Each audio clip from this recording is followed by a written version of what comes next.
आज समाजवादी पार्टी के 9वें राज्य सम्मेलन का आयोजन किया गया, जिसमें उत्तर प्रदेश ही नहीं कई राज्यों से समाजवादी विचारधारा के लोग लखनऊ में आए। हमारे साथ हैं प्रोफेसर विनोद यादव जी। आइए इनसे बातचीत करते हैं कि जो कार्यक्रम हुआ उसकी मुख्य भूमिका क्या थी। आपका बहुत बहुत स्वागत है हमारे।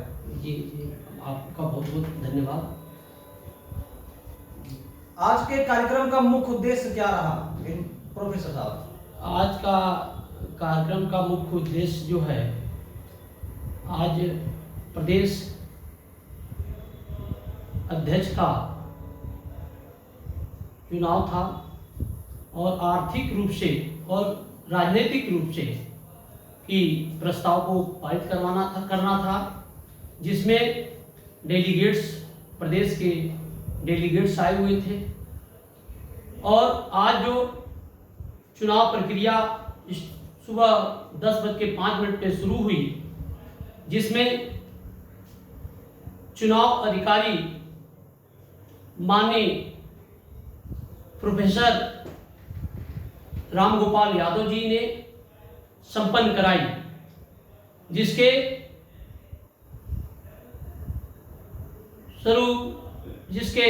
बाद जो माननीय नए अध्यक्ष, प्रदेश अध्यक्ष का चुनाव हुआ, जिसमें माननीय नरेश उत्तम पटेल जी को नया प्रदेश अध्यक्ष बनाया गया।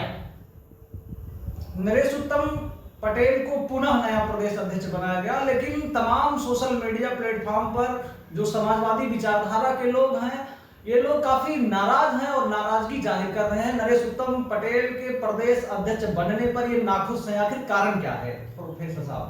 देखिए, होता क्या है कि कुछ ऐसी चीजें होती हैं, क्योंकि सोशल मीडिया का जमाना है। सोशल मीडिया में कहीं न कहीं लोग सही जानकारी नहीं जान पाते हैं, तो उसके माध्यम से उनको कहीं न कहीं दिशा क्लियर नहीं हो पाता, स्पष्ट नहीं हो पाता कि पुनः अध्यक्ष बनने का कारण यह है, क्योंकि कहीं न कहीं एक सच्चा समाजवादी, उनका भी रिकॉर्ड देखिए, माननीय प्रदेश अध्यक्ष नरेश उत्तम पटेल जी का, जो पुराने समाजवादी हैं, तो कहीं न कहीं पुराने समाजवादियों को एक सम्मान देना और संगठन में सम्मान देना, माननीय आदरणीय श्री नेताजी की वजह से आज सारे कार्यकर्ता जो है, आम कार्यकर्ता अपने आप को एक गर्व महसूस करता है कि जमीनी कार्यकर्ता को महत्वपूर्ण पद मिलता है, जिसमें उसमें माननीय श्री नरेश उत्तम पटेल जी को आज प्रदेश की पुनः कमान दी गई है।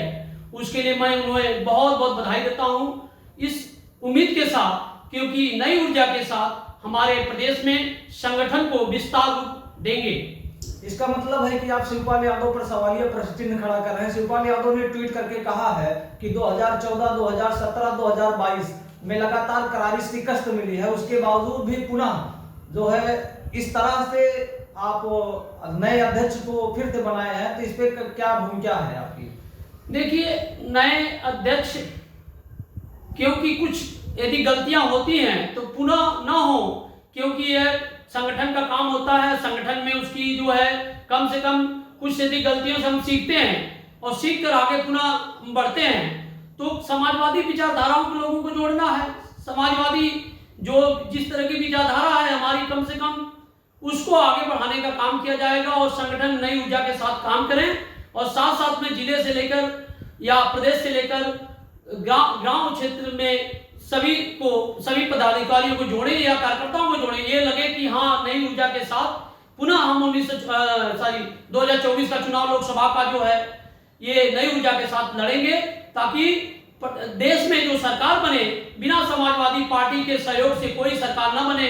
गैर भाजपाई सरकार बनना निश्चित है, इसलिए कम से कम नई ऊर्जा के साथ संगठन को मजबूत देने का काम माननीय श्री नरेश उत्तम पटेल जी करेंगे, इसी उम्मीद के साथ, क्योंकि इनको पुनः जो है प्रदेश अध्यक्ष की कमान दी गई। आपने ग्रामीण प्रवेश की बात की, खास करके गांव का जिक्र किया, तो क्या समाजवादी पार्टी का जो सदस्यता अभियान चल रहा है, क्या धरातल पे ये उतरा है कि नहीं उतरा? देखिए, समाजवादी पार्टी का सदस्यता अभियान व्यापक, क्योंकि हम लोग जुड़े थे, हमने उनको सदस्य बनाया जो एक पान की दुकान किए हैं, जो एक ठेलिया की दुकान ठेले वाले हैं, या जो गरीब तबका है, उनको समाजवादी पार्टी से जोड़ने का कार्य किए, समाजवादी पार्टी के सदस्य बनाए। क्योंकि हम लोग एक सदस्य बनाने के साथ साथ ये नहीं, सदस्य बनाने के साथ एक समाजवादी विचारधारा को भी विस्तार देना है। तो उस विचारधारा में क्या है, डॉक्टर राम मनोहर लोहिया जी की जो विचारधारा है उसको कैसे हम एक जमीनी स्तर पर उतारें, ये हमारे माननीय श्री राष्ट्रीय अध्यक्ष आदरणीय श्री अखिलेश यादव जी, माननीय श्री नेताजी की एक देन है।